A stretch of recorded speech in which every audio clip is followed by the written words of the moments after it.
गुरुमुखो, जो प्राणी मनुष्य जन्म को पाकर मोह माया में फंसकर अपने उद्देश्य को भूल जाते हैं और अनेक प्रकार के पाप कर्म करते हैं, जिनके मन में पारमार्थिक भावना लेश मात्र भी नहीं होती और जो सदैव अपने स्वार्थ सिद्धि में लीन रहते हैं, इस जन्म में भी कोई शुभ कर्म न करके अपने परलोक को बिगाड़ लेते हैं। ऐसे मोह में अंधे हुए जीवों के लिए मैं स्वयं ही काल रूप हूँ,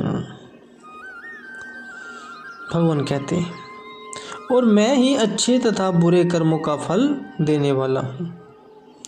लेकिन इस संसार में जो विचारवान पुरुष होते हैं, वे मानव जन्म के उद्देश्य को समझते हुए तथा आवागमन के मिलने वाले असहनीय दुखों को जानते हुए कभी मेरे नाम सुमरन से अनजान नहीं होते और इसी जन्म में ही आवागमन और अच्छे कर्म करके शुभ व निष्काम करके अपने जीवन को उज्जवल बना लेते हैं एवं मरते समय यहाँ से हंसते हुए विदाई लेते हैं।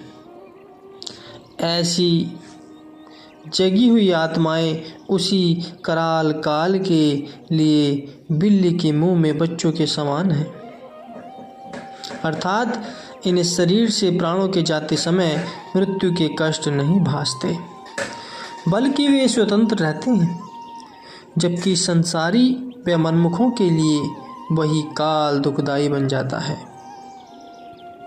मृत्यु के पश्चात उन्हें यम किंकारों द्वारा असहनीय त्रास व प्रताड़नाएं दी जाती हैं। इसका विशद परिचय गुरुमुखो इस कथा के जरिए आपको पता लगेगा। सभी गुरुमुख ध्यान से सुने। गुरुमुखो, चक्रवर्ती सम्राट विक्रमादित्य, जिनके शुभ नाम से चिरकाल से आदोपरांत संवत प्रणाली चली आ रही है, यह धर्मात्मा, सदाचारी व प्रजावत्सल थे। इन्हीं पवित्र गुणों ने इनका पवित्र नाम आज तक अमर बना रखा है। ये अहर्निश इसी चिंता में डूबे रहा करते थे कि समूची प्रजा के किसी भी जन को कोई कष्ट न होने पाए। यह अन्य राजाओं की न्यायी विलास प्रिय न होकर प्रजा के हित चिंतक थे। वैसे भी देश सम्राट का कर्तव्य हो जाता है कि प्रजा को वह संतानवत समझे। एक दिन राजा विक्रमादित्य प्रातः 4 बजे कृषक वेश धारण कर परिभ्रमण करते नगर में निकले। घूमते घूमते एक जंगल में जा निकले। सामने से एक रीछ आता हुआ दिखाई दिया और इनके आगे से होकर चलने लगे। उस रीछ ने राजा को नहीं देखा था, लेकिन राजा की दृष्टि रीछ पर पड़ गई थी। वह रीछ के पीछे हो गए। थोड़ी दूर आगे चलकर क्या देखते हैं कि वह कुछ आगे चलने के पश्चात मिट्टी में लोट-पोट होने लगा और तत्काल ही एक 20 वर्षीय नवयुवती बनकर निकट ही एक कुएं पर जा बैठी। यह निराला कौतुक देखकर राजा विक्रमादित्य ठिठक से गए। इतने में ही कुएं पर 2 सिपाही आए। वो दोनों भाई नौकरी से छुट्टी पाकर घर जा रहे थे। जब वे युवती के निकट से होकर निकले, तब उस तरुणी ने बड़े भाई से पूछा, आपके पास खाने को कुछ पदार्थ है? बड़ा भाई, जी नहीं। इस युवती ने कटाक्ष मारते हुए कहा, मुझे बड़ी भूख लगी है। उसके पुनः आग्रह करने पर बड़े भाई उसके हाव भाव पर मुग्ध हो गए और कहने लगा, यदि आप कहें तो मैं निकटवर्ती गांव से खाने को कुछ ले आऊं। युवती आपको इतना कष्ट दूं? बड़ा भाई जो कि उस पर मोहित हो चुका था, अतः प्रसन्नता पूर्वक उत्साहित होकर कहने लगा, आपके लिए कैसा कष्ट? युवती ने कहा, अच्छा तो फिर ले आओ। उसके कहने पर बड़ा भाई समीपवर्ती गांव की ओर चला गया। बड़े भाई के चले जाने पर युवती छोटे भाई को निकट बुलाकर कहने लगी, मैं तुम्हें चाहती हूँ। इस पर छोटे भाई ने बड़े आदर से कहा, मेरे प्रति आप ऐसी अनुचित बातें कहने का कष्ट मत कीजिए, क्योंकि आपने मेरे बड़े भाई के साथ संकेत में वचन कर लिया है, इसलिए आप अब मेरे लिए भावस्तुल्य हैं। युवती, तुम बड़े नादान प्रतीत होते हो। छोटा भाई, क्यों? युवती कहती, अच्छा तो बताओ तुम्हारे बड़े भाई की उम्र कितनी है? छोटा भाई, 50 वर्ष। युवती, और तुम्हारी? छोटा भाई, 35। युवती बोली, अच्छा तो फिर मेरी उम्र? छोटा भाई, आप ही जाने। युवती ने कहा, फिर भी अपनी बुद्धि से कुछ तो बताओ।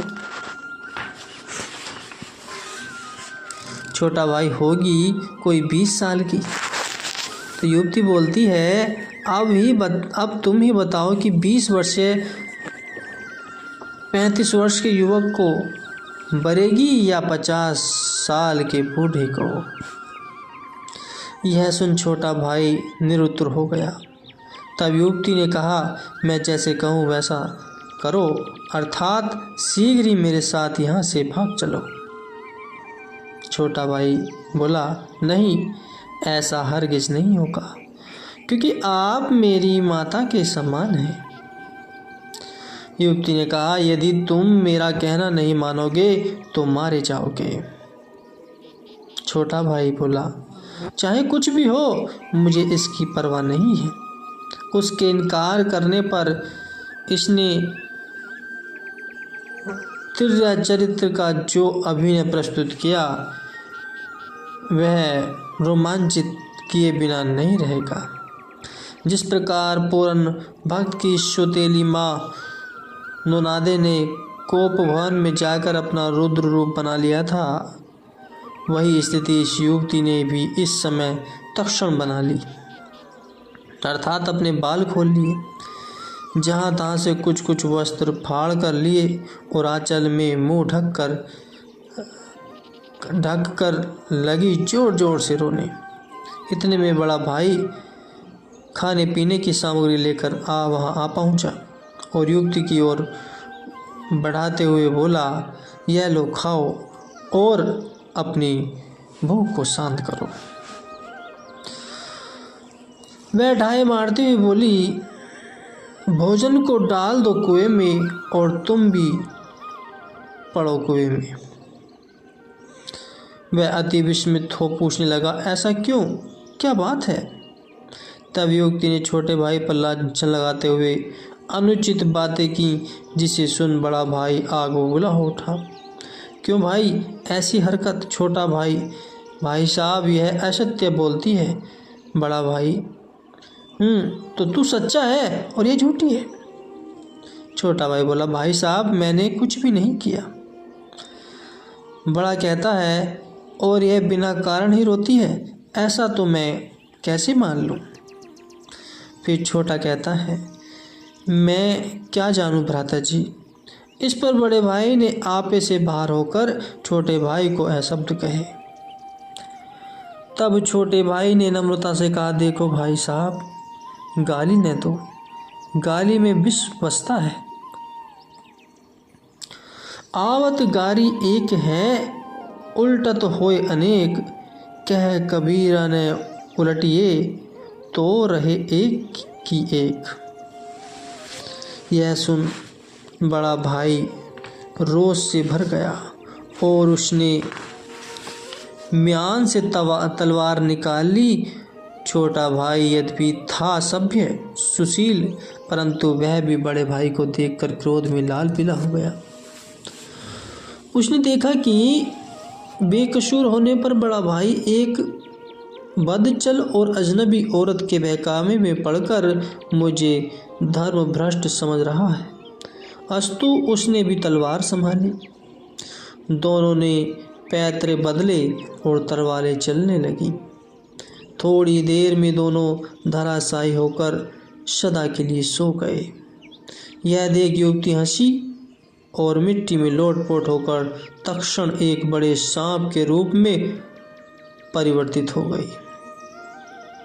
सर्प आगे को रेंगने लगा।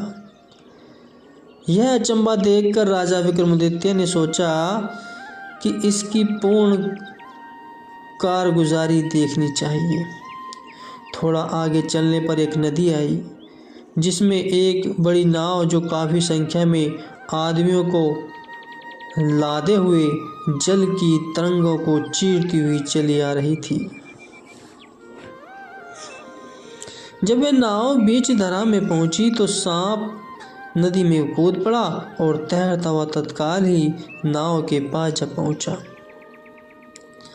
शेर, सुअर और सांप पानी की धार काटकर पानी में सीधे तैरते हैं। इस सांप ने नाव के पास पहुंचते ही उछाली भरी और नाव में जा गिरा। सर्प को देखते ही नाव में बैठे लोग सहम गए और भय के कारण सांप से हटकर एक और खड़े हो गए। पल के पल में सभी व्यक्ति नाव के किनारे किनारे हो गए।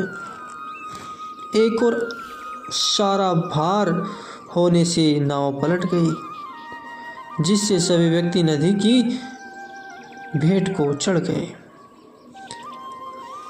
अब वह सांप नदी से बाहर आया और लगा मिट्टी में लौटने।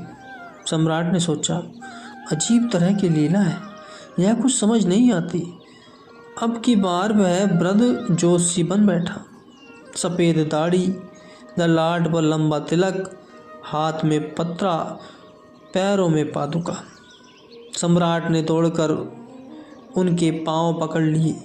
यह देख जोशी ने हैरानी से पूछा, तुम कौन हो? सम्राट, मैं एक राजा हूँ। जोशी, तुम क्या चाहते हो?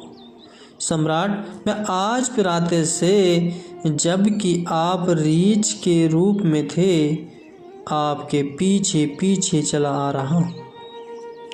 उसके बाद आप युवती बने, फिर सांप भिन्न भिन्न रूप धारण करके आपने जो जो काम किए वे सब मैंने अपनी आंखों से देखे, और अब चौथे रूप में आप मेरे सामने हैं। जोशी, अच्छा तो तुम क्या पूछना चाहते हो?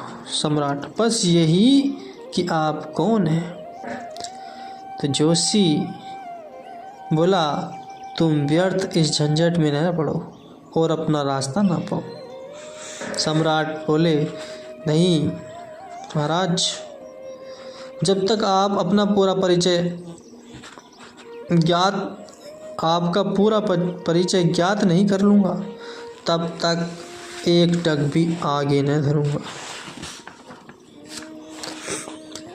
यद्यपि जोशी ने अपना परिचय देने से साफ इनकार कर, परंतु राजा के बार बार आग्रह करने पर जोशी ने कहा, यदि आप जानना चाहते हो तो मेरा नाम महाकाल है और मैं लोगों के संहार के लिए कार्य में सतत लगा रहता हूँ। सम्राट ने कहा आश्चर्य से, तो क्या आप जिसे चाहते हैं उसे मार डालते हैं? जोशी बोला, नहीं, मैं स्वतंत्र नहीं हूँ, अपितु मैं परमात्मा का एक तुच्छ सेवक हूँ।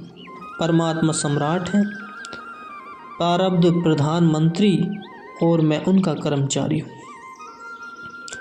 प्रधानमंत्री की आज्ञा से ही मैं मारने योग्य पात्रों को पहचानता हूँ। फिर सम्राट ने कहा, अच्छा महाकाल जी, यह तो बताओ मेरी मौत कब आएगी? तो महाकाल कहने लगे, यह पहले बताने की मुझे आज्ञा नहीं है।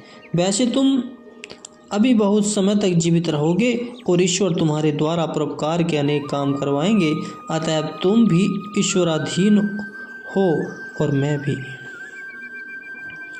सम्राट ने कहा, फिर भी आप इतना तो बतलाने की कृपा करें कि मेरी मौत कैसे होगी। तो महाकाल कहने लगे, छत पर से गिरकर। जिस दिन तुम छत पर से रपट जाओगे उस समय समझ लेना कि काल का बुलावा आ गया है। सम्राट, अब आप किस जीव की घात में हैं?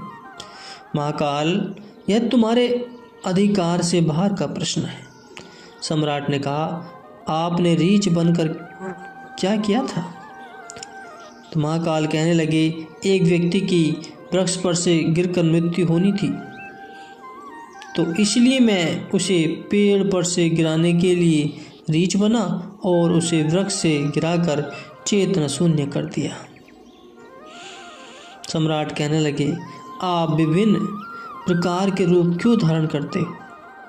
महाकाल ने कहा, जिस व्यक्ति की जिस रूप में मौत लिखी होती है उसको मैं उसी बहाने से रूप बदल कर जान से मार देता हूँ। जैसे कहावत भी है, हीला रिज़्क़ बहाने मौत। सम्राट जी, तो इसका अभिप्राय क्या है? यह है कि आपके कराल हाथों से कोई जीव भी नहीं बच सकता। महाकाल ने कहा, बच क्यों नहीं सकते? जो भाग्यवान जीव संसार में मानव जन्म लेने के उद्देश्य को समझकर सांसारिक मोह बंधनों में नहीं बनते और पूर्ण संत पुरुषों की पावन शरणागति ग्रहण कर एवं उनसे नाम उपदेश ले उनके पद चिन्हों पर चलते हैं, मन वचन कर्म द्वारा निश्चल प्रेम भक्ति में अपने मन को रंग कर उनकी आज्ञा पालन में तत्पर रहते हैं, ऐसे प्रभु प्रेमियों के समक्ष मेरी एक भी नहीं चलती। उनके तो निकट जाने में मैं थर थर काँपता हूँ। जैसे बिल्ली अपने बच्चे को अपने मुंह में सुरक्षित रखकर एक स्थान से दूसरे स्थान तक पहुँचाती है, वैसे ही उन प्रेमियों के लिए दयावान रूप धारण कर मैं ही हर प्रकार से सुरक्षित कर सुखपूर्वक उन्हें मालिक के धाम पहुँचा आता हूँ। कोई जोगी बच गया, पार ब्रह्म की ओट, चलती चक्की काल की पड़ी सभी पर चोट।